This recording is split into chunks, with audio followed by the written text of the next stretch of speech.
অসমৰ ধান খেতিয়ক সকললৈ সুখবৰ বতৰা কঢ়িয়াই আনিছে যোৰহাট কৃষি বিশ্ববিদ্যালয়ৰ অধীনস্থ তিতাবৰ আঞ্চলিক ধান গৱেষণা প্ৰতিষ্ঠানে।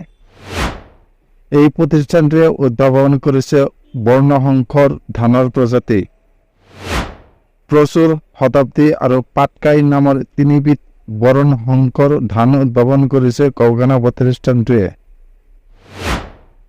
উল্লেখ্য যে উন্নত ধানৰ প্ৰজাতি হিচাপে কেইবাটাও দশক ধৰি অসমৰ খেতিয়কসকলে ৰঞ্জিত, আইজঙৰ দৰে বীজৰ খেতি কৰি আহিছে।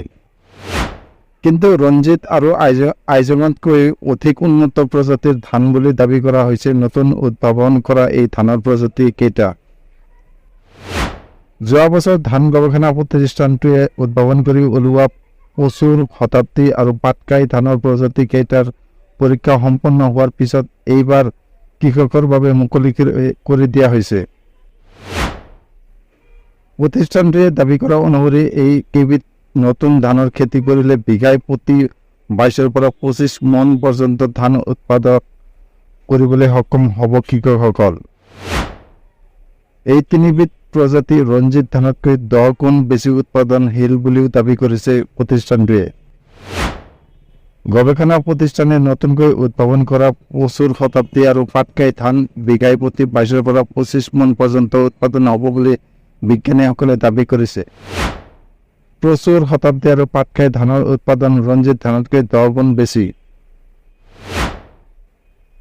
প্ৰতিষ্ঠানটোত ধান কেইবিধ উৎপাদনৰ নেতৃত্ব বহন কৰা কৃষি বিজ্ঞানী ডক্টৰ সঞ্জয় কুমাৰ চেতিয়াৰ মতে এই ধান ৰঞ্জিততকৈ মিহি।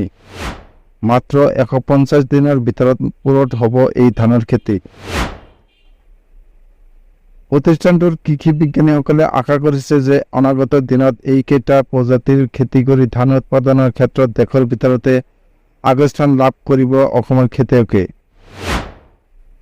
অনাগত 2-3 বছৰৰ ভিতৰত অসমৰ পথাৰ প্ৰচুৰ, শতাব্দী আৰু পাটকাই ধানেৰে ভৰি পৰিব বুলি আশা কৰিছে প্ৰতিষ্ঠানটোৰ কৃষি বিজ্ঞানীৰ লগতে বিষয়াসকলে।